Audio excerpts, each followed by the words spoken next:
Todo el mundo, o la gran mayoría, conoce las Crónicas de Narnia, pero no todos conocen al autor de este libro, que después se hizo muy famoso por las películas, creo que son de Walt Disney, ¿no?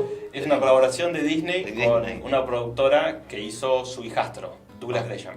Ah, ok, bueno. Entonces hoy vamos a hablar de Lewis, quien es el autor de Crónicas de Narnia y tantos otros libros, y un poco consagrar estos primeros videos a lo que podríamos denominar el camino espiritual de Lewis, que entiendo que no fue tan simple. No, para nada. Y es muy interesante. Muy, muy interesante. Así sí, que sí, bueno, contanos un poco, Francisco, quién fue, dónde nació, un poco acerca de su camino espiritual. C.S. Lewis es un escritor irlandés, nació en Belfast, Irlanda del Norte, en 1898. O sea que más o menos de la misma edad que Borges. Borges es del 99, si no recuerdo mal. Nació en una familia de clase media. Su padre creo que era abogado o o notario, ¿no? Alguna labor así administrativa. El menor de dos hermanos varones, Warren, o se llamaba Warney, y él, Clive. Pero resulta que él odiaba el nombre Clive, y después de un perro que tuvieron que le decían Jaxie, el chico se encariñó con el perro y le pidió a todo el mundo que le dijeran Jack. Le gustaba que le dijeran Jack. Por el perro. Por el perro, sí.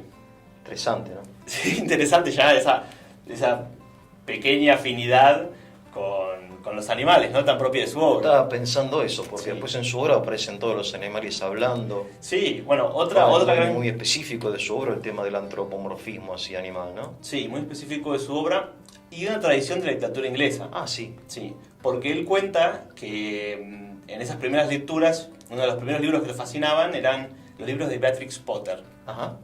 del conejo que habla, y que esa idea de animales antropomórficos, animales que hablan, ya lo fascinó desde muy pequeño. Y ya que estamos en el tema, aunque es un tema de la literatura universal, entiendo, Sí, la fauna de totalmente, la Esopo, fábula, ¿no? totalmente, sí, La sí, mitología griega. Sí. O sea, siempre hay animales hablando o actuando en forma... Es muy interesante. Sí, muy interesante, sí. Y resulta que, bueno, en esta casa en la que ellos vivían, Sí. Por más que fuera una profesión no humanística o no educativa, si se quiere, Sí. pensando en esa época, ¿no? Principios del siglo XX, finales del siglo XIX, una persona de clase media no podía no tener una biblioteca. Entonces, en esa biblioteca de la casa de su familia, ya tenía una calidad y versatilidad literaria que lamentablemente hoy en día es muy difícil encontrar en la casa de un profesional que tenga más de 5 o 10 libros, y literatura bastante poco, ¿no? Pero bueno, en esa época era muy común que cada casa, por más que no fuera muy grande, tuviera una biblioteca de 200, 300 volúmenes tranquilamente. Sí. También es parte como una tradición inglesa, entiendo, ¿no? Sí. Que el inglés es muy afín a la literatura. A la literatura, sí. Como el ruso o el español, supongo también, o Sí. nosotros no. Nosotros no tanto. No creo. Pero uno piensa en las familias argentinas Sí. también de esa misma época, Sí. Y eso también pasaba acá. Pasaba que Había grandes bibliotecas. sí. Sí. Porque de hecho, yo me adelanto un poco, él soñaba con ser poeta, entiendo, o algo así. Algo por el estilo. Claro, pero digo, yo, porque soy de analizar, ¿quién sueña con ser poeta? ¿Vos conocés a alguien que sueñe con ser poeta? Y conozco a un par de locos de ese Bueno, estilo. pero porque vos sos del ambiente, pero Porque yo soy no conozco a nadie. Soy de ese tipo de locos. Claro, sí, pero yo no conozco a nadie que totalmente. quiera ser poeta. Totalmente. A nadie, ¿eh? No sé, me parece a mí que la poesía es algo tan lejano para el argentino de hoy, quizá, aunque no sé, bueno, en fin. Entonces, este niño ya quiere llamarse como su perro. Su perro. De hecho, es bastante difícil pronunciar su nombre. Sí, Clive, ¿no? Clive y Extraño. Staples. Staples, que es Claro. abrochadora. Abrochador. Es Sí, abrochadora, sí. Bueno, él se dedicó a hacerle la guerra a su nombre desde el principio. Pero también es muy interesante que él sea de Irlanda del Norte, A ver. porque tanto a nivel religioso como cultural Sí. lo pone en una posición extraña. Porque él es parte del Imperio Británico. Claro. Piensen que cuando él nació, Irlanda formaba parte del Imperio Británico, no era un país independiente. Aún la del sur. Aún la del sur. Claro. Se independizó después de la Primera Guerra Mundial, en los 20. Claro. Pero, o sea, que no es inglés, pero es parte del Imperio Británico y es de tradición protestante en una zona tradicionalmente católica. Ah, mira. Entonces, ya él desde muy pequeño ya está en esa zona de lo que a él le encantaría llamar luego outsider, ¿no? Como el de afuera, el extraño, el que forma parte, pero no del todo, Sí. y por eso tiene una mirada incisiva Sí. que le permite ver lo que el resto del mundo está acostumbrado, ¿no? El pez no se pregunta qué es el agua, vive en el agua. El pez no se pregunta qué es el agua. Claro. Claro. Pero Luis era una especie de anfibia, ¿no? O sea, Claro. podía vivir afuera y adentro. Claro. Y yo creo que eso influye mucho en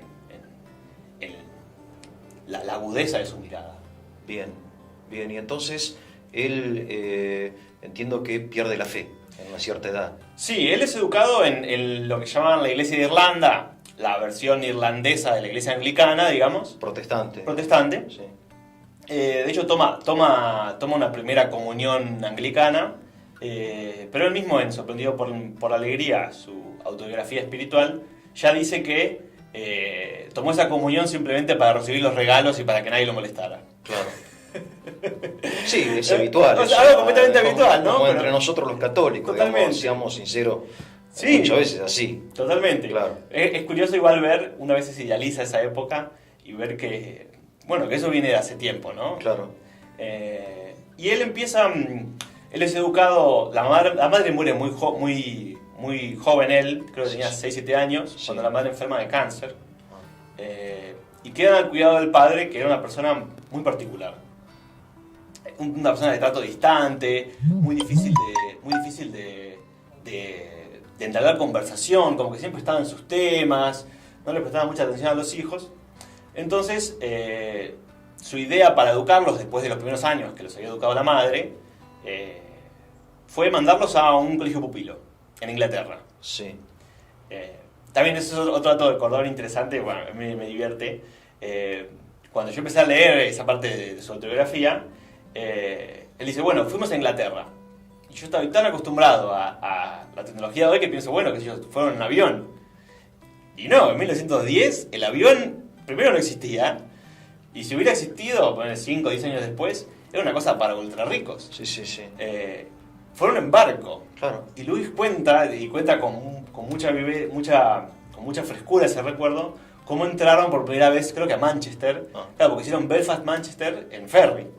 Y esa primera visión de Inglaterra, desde el ferry a la mañana. Y bueno, él cuenta cómo estaba con el uniforme, que era como esas camisas de cuello alto que dice que le cortaban el cuello. Sí. Y que era completamente incómodo. Tiene muy mal recuerdo de su educación formal. Él pasa 2-3 años en un colegio pupilo, que, bueno, cuenta que el maestro, el director de ese colegio, había perdido un hijo, creo, y bueno, estaba como en medio de una crisis un poco psiquiátrica. Entonces trataba muy mal a los alumnos, era muy arbitrario con los castigos, muy despótico. Pobre, resulta que lo pasó bastante mal en ese tiempo. Y después lo mandan a un colegio público inglés, Wyvern creo que se llamaba, Sí. en el que experimenta por primera vez lo que ellos llamarían el bullying. Había una camarilla de rugbyers, ya que estamos en plena actualidad, de deportistas en general, ¿no? Los chicos populares que dejaban afuera a los chicos. Claro, habrá sido lo que hoy se llama un aparato, ¿no? Sí, totalmente. El Luis nuestro. Completamente, un chico completamente fuera de su alimento, tímido, no muy agraciado, huérfano. Claro, Supongo, irlandés también, que no es ni chicha ni limonada de repente. con un acento extraño. Claro. Y bueno, fue víctima de esa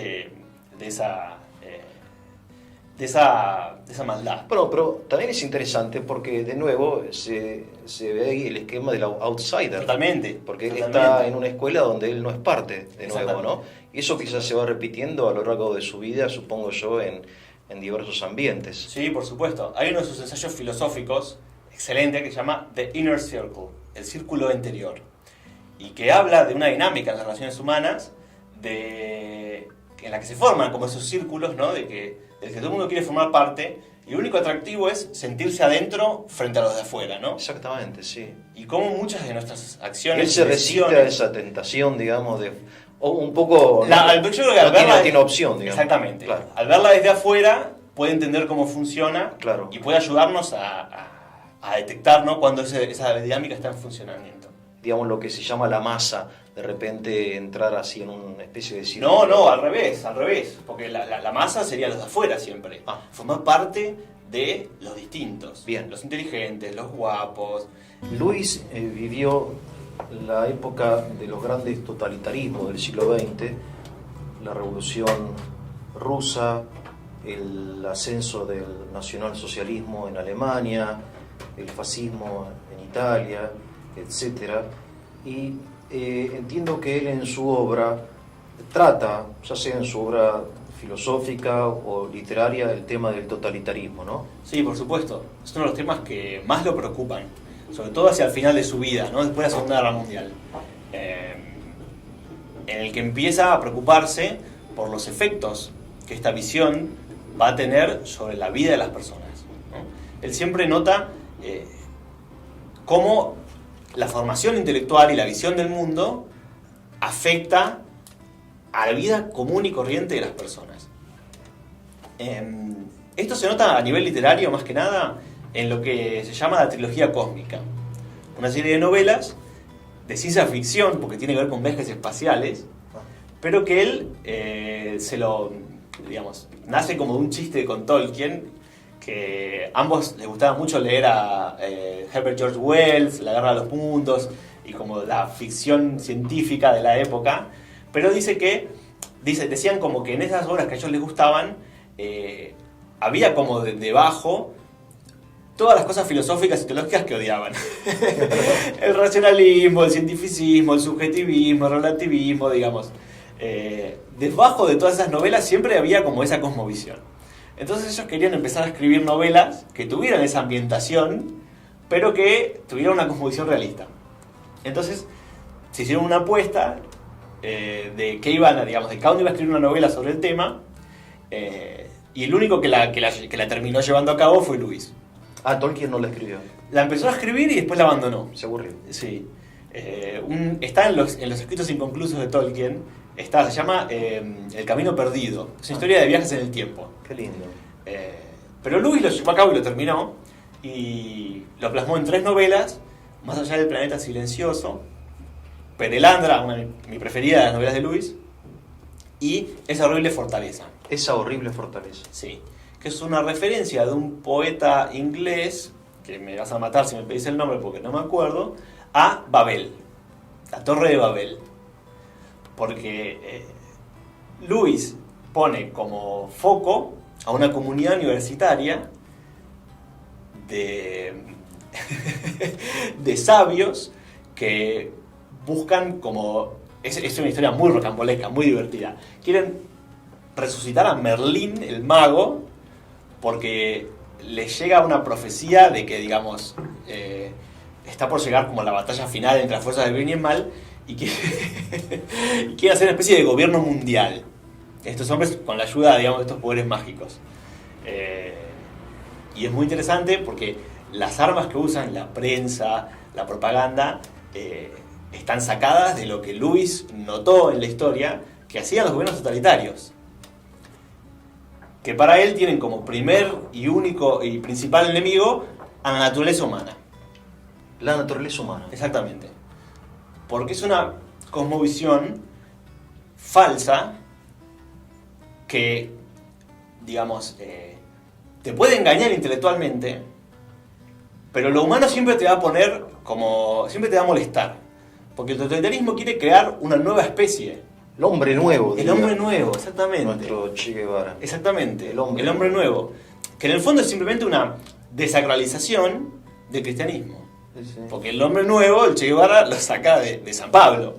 Sí, la expresión es paulina. Exactamente. Claro. Sí. Pero no es un hombre nuevo en Cristo, sino que es un hombre nuevo hecho por la humanidad, con los criterios de la humanidad y las herramientas de la humanidad. Por eso Luis hace la conexión con Babel. Es un intento de llegar al cielo con fuerzas humanas.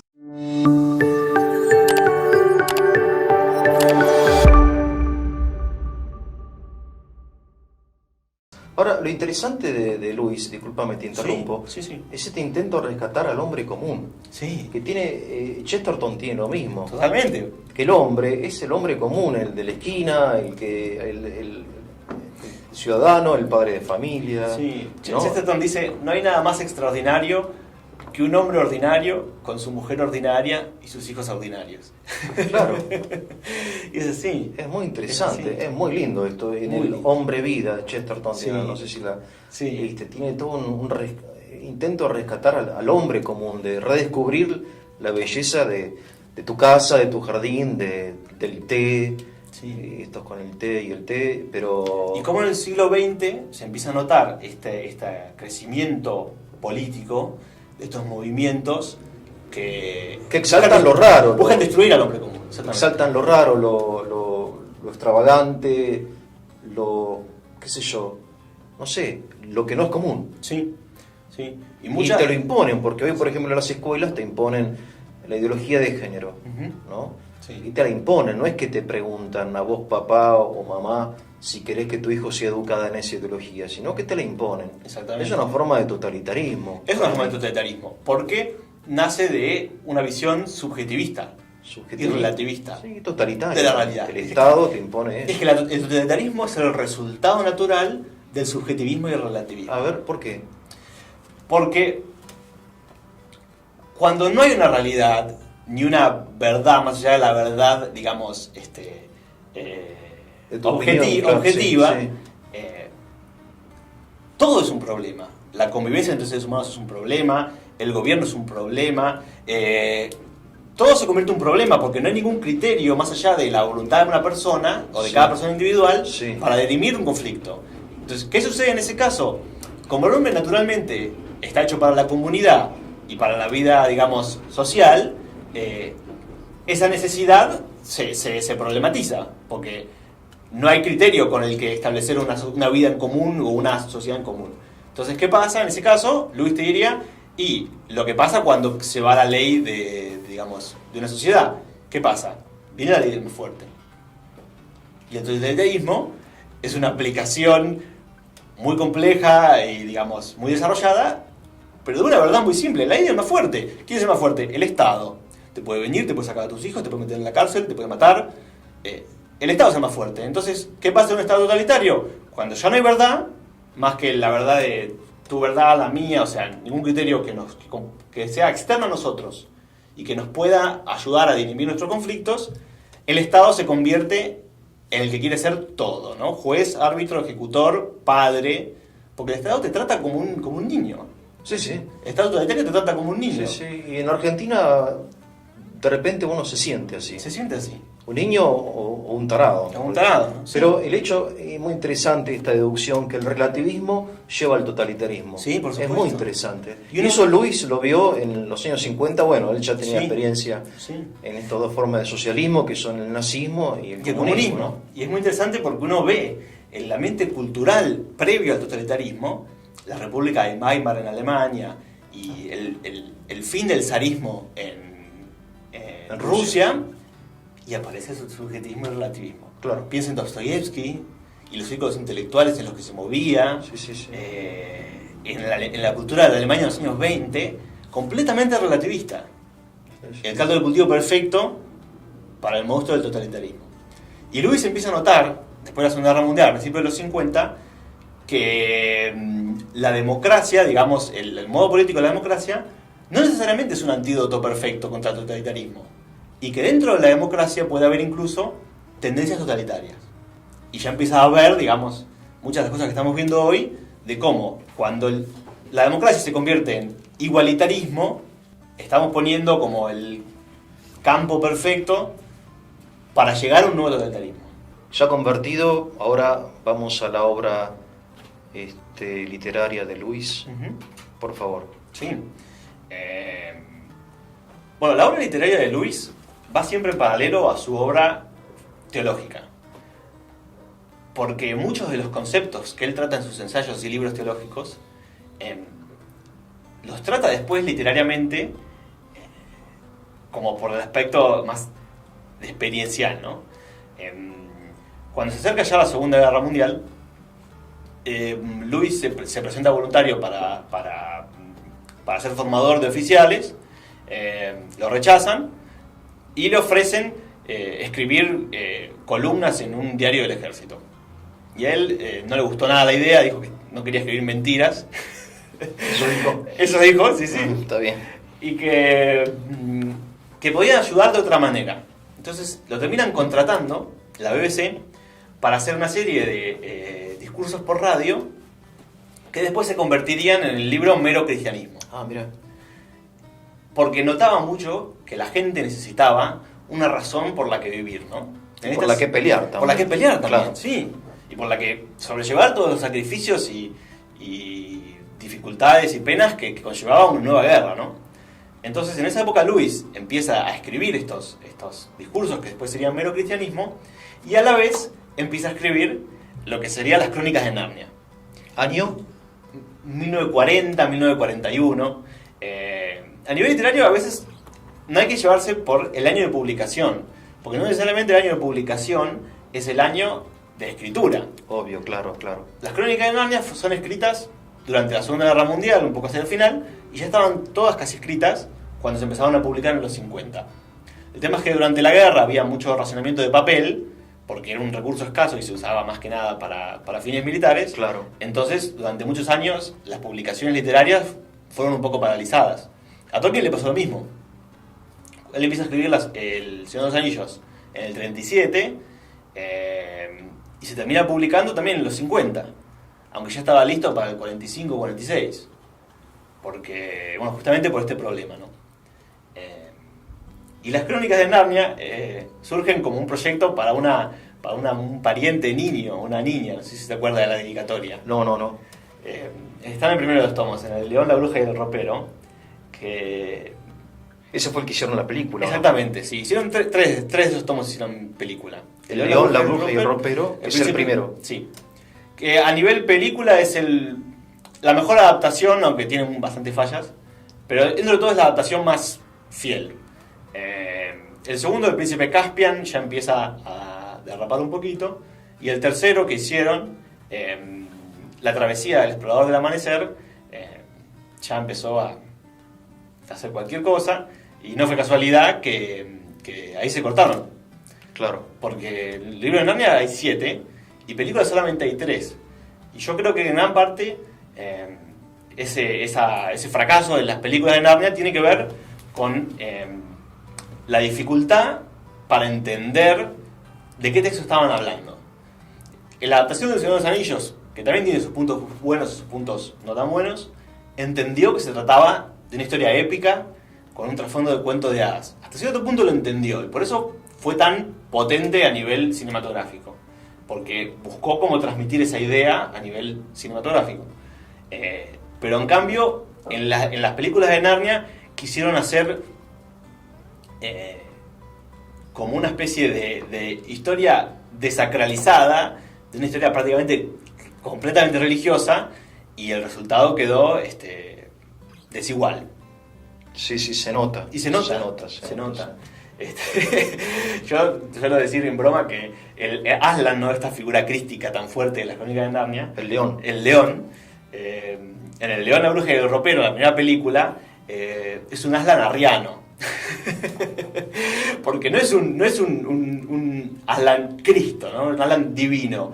En un momento hablan de la magia profunda, ¿no? Esta ley del universo, y en el libro dice, yo mismo la escribí, ¿no? A la bruja cuando discuten, no me cites la magia profunda, yo mismo la escribí.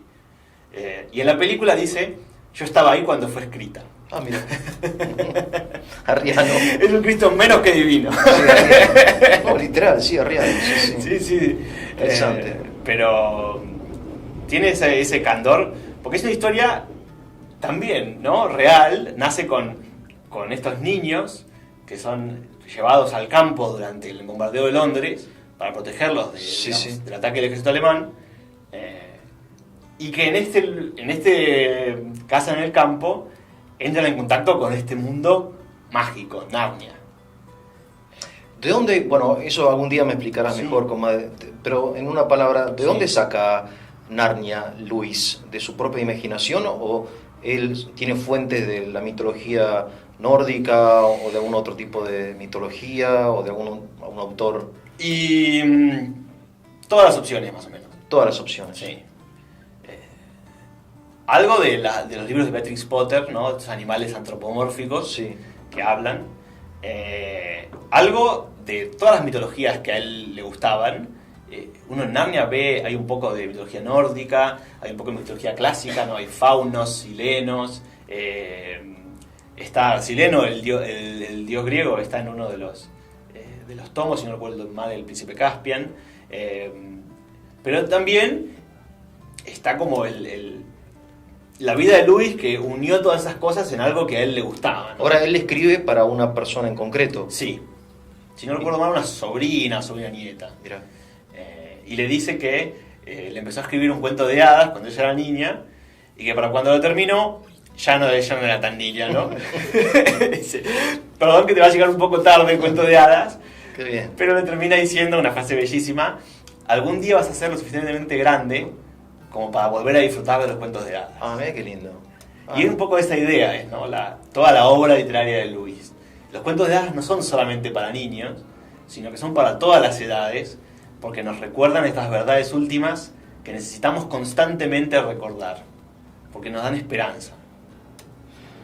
Eso es muy interesante, muy lindo. O sea, los cuentos de hadas no son solamente para niños. No son solamente para niños, sí. Que a nivel literario tampoco es así, porque los cuentos de hadas de los hermanos Grimm, de todos los grandes folclores de la historia, no eran solo para niños. Son historias que tienen aspectos muy crueles, hasta terroríficos.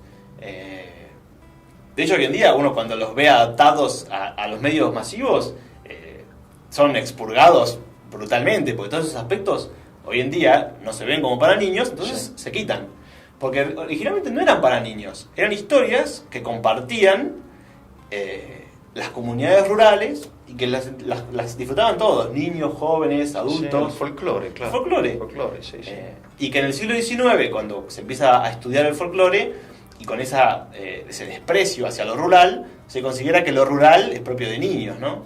Porque la gente de campo son como niños, creen en la religión, creen en el bien y el mal. Ajá. Es como ese racionalismo, esa actitud racionalista, desdeña, en esto mismo que habíamos dicho al principio, la imaginación, los cuentos de hadas.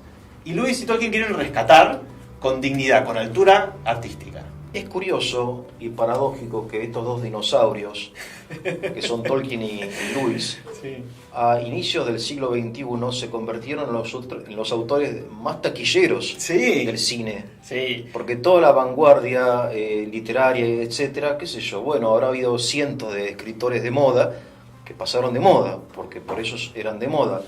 Pero estos dos, que se inscriben en la gran tradición europea, Siguen vivos. siguen vivos, y cuando uno va al cine va a ver El Señor de los Anillos y te la siguen pasando toda la semana porque se ve que ya compraron los derechos y las Crónicas de Narnia y todo eso es como, y te sigue emocionando, Y sí, porque ellos te dirían te sigue que emocionando, tenemos un hambre de ese tipo de historias. claro, Eh, de lo épico, de lo sí, de lo religioso, épico, del exactamente. bien y del mal, que del bien y pelean. del mal, y de la Claro. guerra entre el bien y el mal. Claro, Y de cómo las personas comunes tienen un papel que jugar en esa lucha entre el bien y el mal. Y que ahí se juega el destino del mundo y el alma de cada uno. Y es una verdad tan profunda y tan necesaria que la gente busca. Yo, digamos, soy fanático de estos dos autores y de sus historias, y varias veces he tenido esta discusión con compañeros de trabajo, amigos. Y una vez charlando con un compañero de trabajo en una editorial en la que trabajaba, me decía, estoy harto de ver en los diarios que los malos siempre ganan. Quiero ver una historia en la que ganen los buenos.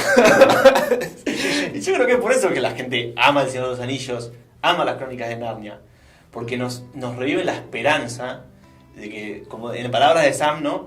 Existen cosas buenas en este mundo, señor Frodo, por las que vale la pena luchar. espectacular. Sí. Espectacular, realmente. Y esas cosas buenas, ¿no? Es Cosas bien, bien simples. Sí, sí, una sí. familia, Sí, sí. amigos, Sí, de hecho, un modo de vida Sam es una persona completamente simple. normal, simple. Sí, simple, una especie como de Sancho Panza, digamos, pero Británico, mejor, ¿no? británico. Sí, sí. Pero esa sabiduría de los humildes, ¿no? Esa simpleza de la gente común. Pero que no está es lo privada de complejidad, porque, que no está privada de complejidad, sí. porque la tentación le pega a todos Sí. y hasta Frodo en un momento, al final, no sé, que tiene la tentación de quedarse con el anillo. Sí. qué sé Sucumbe yo, a la tentación de quedarse con el sucumba, anillo. o sea, Sí. sucumbe, o sea, Sí. hay complejidad Sí. sin una hipercomplejidad de un psicologismo excesivo. Hay profundidad, Hay diríamos, ¿no? profundidad, Hay profundidad. Es simple, pero es profundo. Simple y profundo, sí.